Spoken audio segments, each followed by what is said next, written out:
seorang laki-laki mengalami luka parah. Ia berjalan tertatih tersesat di tengah hutan. Di tengah sepinya malam yang sangat sunyi, tiba-tiba muncul makhluk hitam dengan wajah mengerikan. Tapi ternyata semua itu hanya mimpi yang dialami oleh seorang pria bernama Seno. Tak lama kemudian Seno mendengar suara beberapa orang wanita sangat gaduh di depan kamarnya. Ia pun lantas berjalan untuk memeriksa suara apakah itu. Seno kemudian melihat 4 orang wanita seperti sedang mengaji dan di depannya ada sesosok mayat. Namun ketika Seno mendekati keempat wanita itu, ternyata mereka bukan manusia.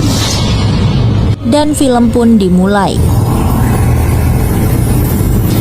Beberapa hari kemudian, ketika Seno sedang bekerja, Seno memarahi karyawannya karena ketahuan beristirahat ketika suara azan tiba. Ditambah lagi ia melihat karyawannya itu membawa beberapa bungkus spare part yang disimpan di saku celananya. Tanpa banyak bertanya, Seno kemudian memarahi pria itu dan memecatnya. Maksudnya, Pak? Kamu saya pecat. Pak, demi Allah, Pak. Padahal pria ini sama sekali tak berniat untuk mencuri. Ia hanya ingin memindahkan spare part itu saja. Akibat diberhentikan dari bekerja, pria ini pun menjadi depresi. Ia terus termenung hingga akhirnya memutuskan untuk mengakhiri hidupnya sendiri. Singkat cerita, keesokan harinya, seorang wanita datang mengamuk ke tempat di mana suaminya bekerja. Semua orang sangat bingung, namun mereka tak bisa berbuat apa-apa. Suamiku mati. Salah seorang karyawan kemudian memutuskan untuk pergi lalu melaporkannya kepada bos mereka. Tak lama kemudian Seno mendatangi wanita itu. Wanita itu lantas berdiri dan memaki Seno, mengatakan bahwa ia adalah seorang pembunuh. Wanita itu bahkan menyumpahi Seno bahwa kelak hidupnya akan menjadi hitam seperti tanah yang ia genggam. Wanita itu kemudian mengamuk. Namun Seno tak pernah memperdulikan dan bergegas pergi. Melihat kelakuan Seno yang sangat aneh, Abdi, sahabat sekaligus kakak iparnya, menjadi sangat bingung. Pada suatu ketika, Seno sedang bertemu dengan seorang wanita yang seperti memiliki masalah kejiwaan. Wanita itu mengaku kerap bermimpi buruk serta mengalami hal aneh seperti didatangi makhluk yang sangat mengerikan. Seno kemudian memberikan solusi kepada wanita itu. Bisa dibilang Seno ini bertindak sebagai seorang dukun. Di hari-hari berikutnya, istri Seno merencanakan membuatkan adik untuk putrinya. Hal itu ia lakukan karena kerap melihat anak satu-satunya berbicara sendiri dengan boneka. Senang tidak?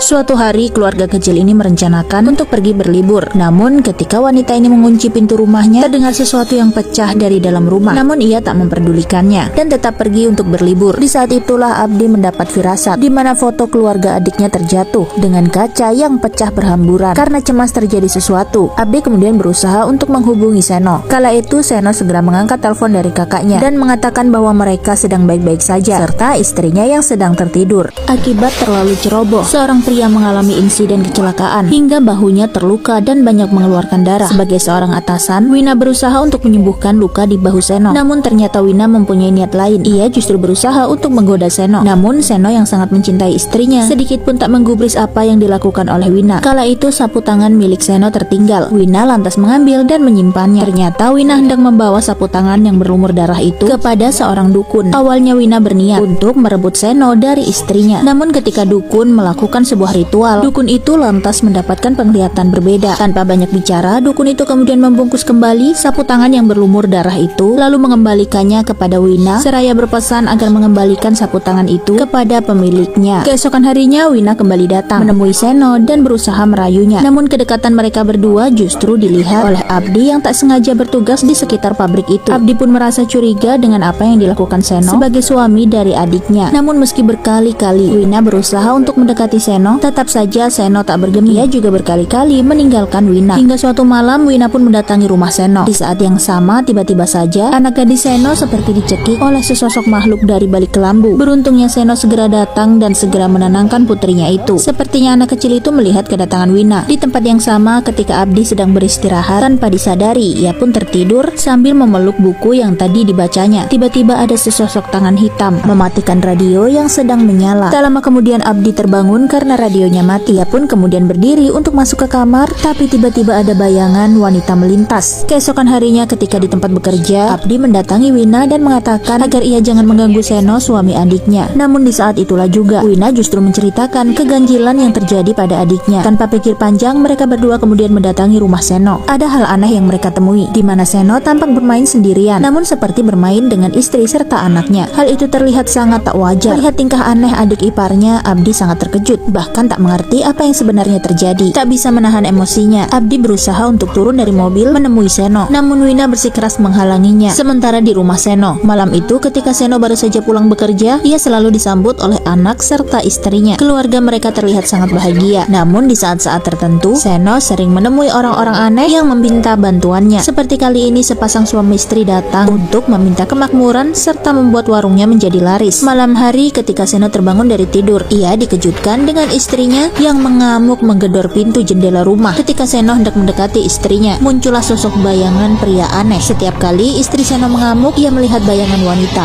Dua orang wanita sedang menyeberang jalan raya, namun sebuah mobil bus menabrak mereka berdua. Suaminya yang melihat kondisi itu langsung histeris. Kedua wanita itu kemudian meninggal dunia. Tak terima istri dan anaknya meninggal, Seno kemudian memanfaatkan ilmu yang ia miliki untuk menghidupkan kembali mereka berdua melalui beberapa langkah ritual yang telah ia pelajari selama ini. Seno kemudian menyipratkan air bunga itu ke seluruh tubuh mayat istri serta anaknya. Lalu ruh dari wanita itu kemudian bangkit. Begitu juga dengan putrinya. Perjanjian yang dilakukan oleh Seno dengan para iblis membuahkan hasil, di mana anak dan istrinya akhirnya bisa hidup kembali. Namun hanya Seno yang bisa melihat mereka. Keesokan harinya, karena curiga, Abdi berusaha untuk berbicara dengan Seno. Namun Seno mengatakan bahwa istri dan anaknya baik-baik saja. Sementara itu atasan Seno yang terus berusaha untuk mengejar Seno harus berkali-kali menelan kecewa karena Seno tak pernah memperdulikannya. Hingga akhirnya wanita ini pun nekat pergi ke seorang dukun. Namun bukannya berhasil mendapatkan Seno, dari penerawangan dukun ini Wina justru mendapati hal lain, di mana Seno menyimpan sebuah rahasia besar. Bahkan Wina sampai nekat mendatangi rumah Seno untuk mencari tahu kebenaran itu. Keesokan harinya seperti biasa, Wina pergi bekerja. Ia kemudian menemui Abdi dan menceritakan tentang rahasia yang disimpan oleh Seno. Mereka berdua kemudian mengintai rumah Seno. Benar saja, mereka berdua kemudian melihat sebuah keanehan. Pria ini berdansa sendirian. Kala itu Wina dan Abdi memperhatikan ulah Seno yang aneh dari kejauhan. Melihat semua itu, Wina pun curiga bahwa Seno memiliki hubungan dengan hal-hal gaib, karena terlihat jelas Seno seperti berdansa dengan sosok yang tak terlihat oleh orang lain. Wina dan Abdi kemudian memutuskan untuk kembali lagi ke rumah si dukun untuk mengetahui rahasia apa yang disimpan oleh Seno. Dukun itu kemudian menerawang dan melihat adanya sosok gaib seperti iblis, dan ternyata Seno telah melakukan perjanjian dengannya. Setelah mengetahui semuanya, dukun itu lantas menceritakan apa yang terjadi kepada mereka. Sepulang dari rumah dukun, Wina mengalami hal yang sangat mengerikan, di mana ia diteror oleh sesosok hantu.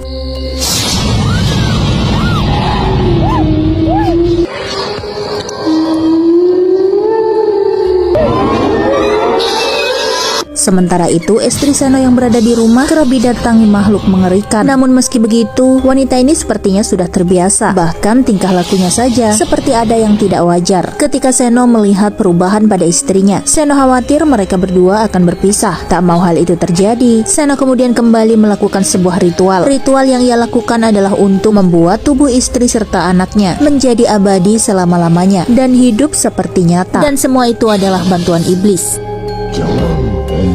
Setelah itu mereka akan hidup seperti semula. Sejak kecil, pria ini sering diawasi oleh sosok makhluk halus dimanapun berada. Kala itu Abdi dan Wina sedang bercerita bahwa yang bisa menghentikan Seno hanyalah keluarganya. Namun anehnya, Abdi sendiri tidak memahami di manakah letak keluarga Seno berada. Namun sepulang bekerja, Seno langsung saja mencari berkas-berkas tentang siapa Seno sebenarnya. Abdi kemudian mengingat pada saat itu ketika mereka berdua sedang berjalan, lalu meninggalkan Seno sendirian di sebuah perbukitan. Di sana tiba-tiba saja Seno melihat ada makhluk yang terus-terusan mengawasinya dari kejauhan. Ia merasa gelisah dan tak tenang berada di tempat itu. Tak lama kemudian Abdi datang, bahkan membuatnya sangat terkejut. Seno kemudian mengatakan harus segera pergi dari tempat itu, karena di tempat itu Seno merasa tak aman, sebab itu adalah tanah leluhurnya. Ini tanah leluhurku.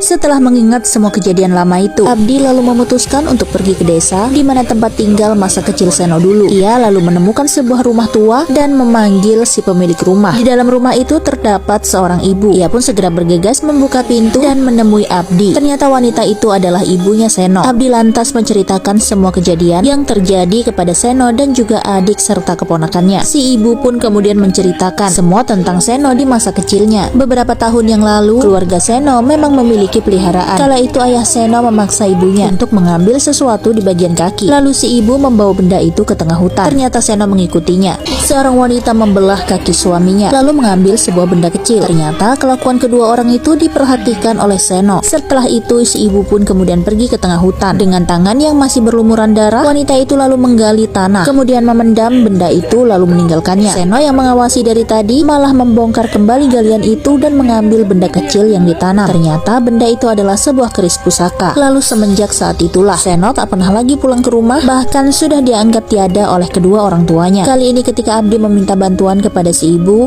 pun dengan tegas menolak permintaan Abdi karena ia sudah tua dan tak mampu untuk menghentikan Seno. Bahkan ia juga tak menganggap Seno sebagai anaknya. Mendengar keputusan dari si ibu, Abdi pun menjadi bingung apa yang harus dilakukan. Namun sebelum pergi, Abdi meninggalkan alamat rumah Seno kepada si ibu. Abdi berharap si ibu masih mau membantu menyelesaikan masalah anaknya. Malam itu di pabrik, Wina tiba-tiba saja menutup pelang jalan keluar dari pabrik, di mana di saat itu juga Seno jadi tak bisa pulang karena pelangnya sudah dikunci. Kesal dengan apa yang dilakukan oleh Wina, Seno kemudian menyerang Wina dengan mencekik lehernya dengan menggunakan shell hingga Wina pun tak sadarkan diri. Setelah itu Seno kemudian membawa Wina ke dalam mobilnya lalu bergegas membuka pelang pintu dan pulang meninggalkan pabrik tempat ia bekerja. Sesampainya di rumah, Seno kemudian menyeret tubuh Wina lalu membawanya ke sebuah ruang rahasia yang ada di rumahnya. Seno kemudian mengambil sebuah keris pusaka yang dibungkus kain berwarna merah. Tak lama kemudian Wina pun tersadar. Namun nahas bagi Wina, ia justru mendapat sisaan bertubi-tubi dari Seno hingga ia pun meninggal dunia dengan tubuh yang bersimbah darah. Sementara itu di rumah, istri Seno sudah menunggu kepulangan Seno dari bekerja. Tak lama kemudian Abdi pun menyusul mendatangi rumah Seno. Tanpa babi ibu, Abdi pun langsung menggedor rumah Seno hingga membuat istri Seno bertanya ada apa di luar. Tanpa bicara, Seno kemudian memeluk istrinya seolah tahu bahwa mereka akan berpisah. Meski dengan berat hati, Seno pun akhirnya menghadapi Abdi, kakak iparnya. Mereka berdua kemudian langsung terlibat perkelahian karena Abdi yang sangat emosi. Tapi sayangnya dalam perkelahian itu, Seno berhasil melumpuhkan Abdi. Namun saat Seno hendak memukul Abdi, tiba-tiba tubuhnya terpental. Tak jauh dari mereka, ternyata ibu Seno muncul, lalu berusaha menasihati Seno.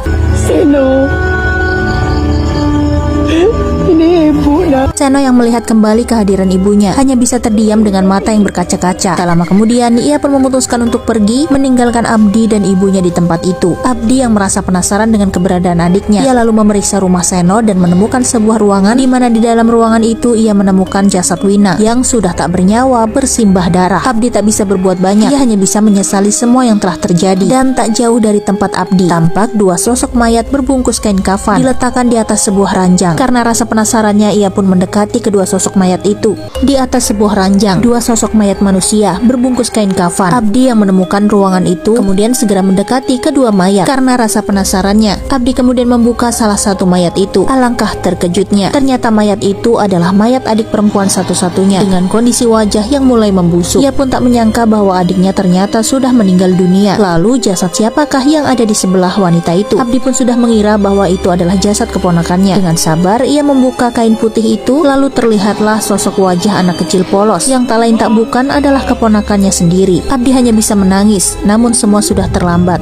Tanpa sengaja Abdi kemudian melihat ada sebuah benda kecil yang diselipkan di mayat adiknya. Abdi kemudian mengambil benda itu lalu kemudian memeriksanya. Abdi kemudian mengingat cerita si ibu bahwa Seno pernah mengambil sebuah keris kecil yang telah dikuburkan oleh ibunya. Tanpa pikir panjang, Abdi kemudian melemparkan keris kecil itu di dalam sebuah wadah dupa. Seketika keris itu pun meledak lalu terbakar habis. Di tempat berbeda, Seno ternyata berlari ke tengah hutan. Di sana ia kemudian bertemu dengan sosok manusia berwarna hitam menggunakan hijab. Selain itu, ia juga melihat sosok berwarna putih yang juga sama-sama menggunakan hijab. Dari situlah Seno kemudian sadar bahwa apa yang ia lakukan selama ini adalah salah. Ia sangat menyesal dan bertaubat serta ingin memperbaiki dirinya dan mengikhlaskan kepergian istri serta anaknya. Sementara itu, jiwa istrinya yang tertahan akibat perjanjian Seno dengan iblis kala itu muncul ingin menemui kakaknya. Namun sang iblis tiba-tiba memeluk arwah wanita ini, kemudian menariknya, membawanya pergi dan menghilang. Sampai di sini film pun selesai.